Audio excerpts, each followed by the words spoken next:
How do you stay ready for things? What do you do to prepare? And are you prepared for what it is that God would have you be prepared for? We're going to think about that today on Now What Devotions from Trinity Lutheran in Cyrus.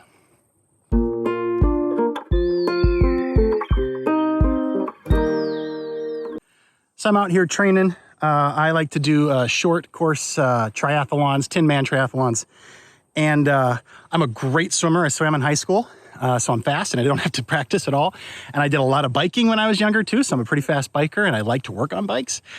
But I am a slow runner. I am so slow. And of course, a triathlon has three parts. It has the swim, and then the bike, and then the run.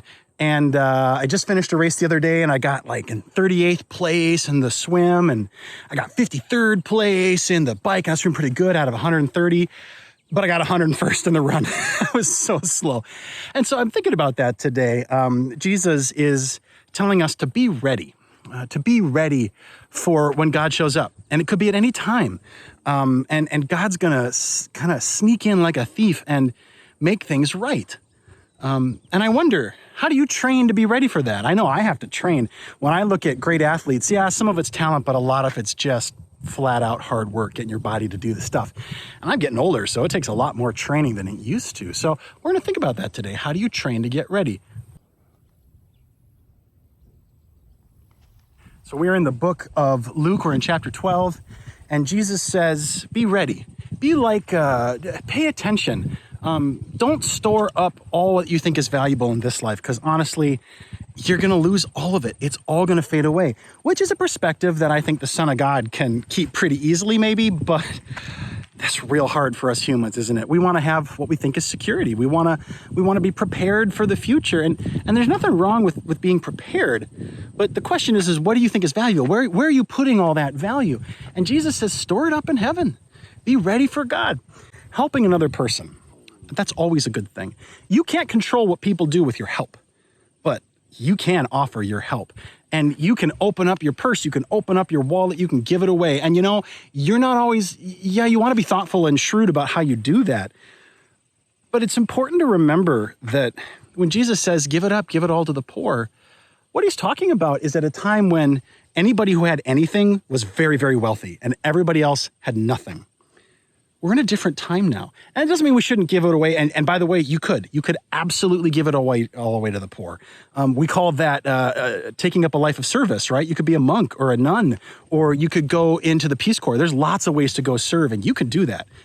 But you can also serve as somebody who in the middle class gives things away thoughtfully and shrewdly so that they can continue to give things away, and sets up their kids and their community so that their kids and community can keep on giving it away.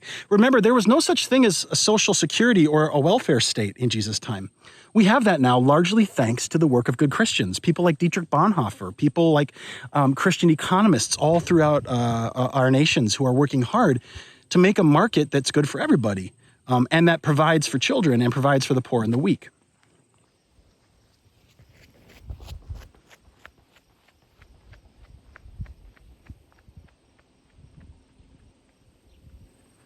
I have to train to be able to do this thing that I like to do.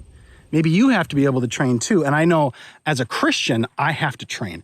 I have to keep reminding myself that I am to watch for God to show up in real life all the time, and to keep asking God questions. And that takes practice. That means I got to stay in Scripture. It means I got to pray. It means I got to ask for forgiveness. I got to confess my sins all the time. I am not above this. I am a human like anyone else. All Christians are to remember that they are baptized and forgiven, not because of what we have done, but because of what Jesus has done. That's our training. That's how we stay ready for the master who's coming home from the honeymoon party and going to see all his servants being just ready to go. Or maybe another example would be at Downton Abbey, right? You want to be Carson, the head butler who's ready when the master of the house comes home, right? Or maybe you want to be the mechanic who's working hard on a diesel truck when the boss walks in or the owner comes in and sees you working on it. That's how we are to be for God when God shows up. I'm Pastor Chris out training. How do you stay ready? This is Now What Devotions from Trinity Lutheran in Cyrus. I'll see you next time.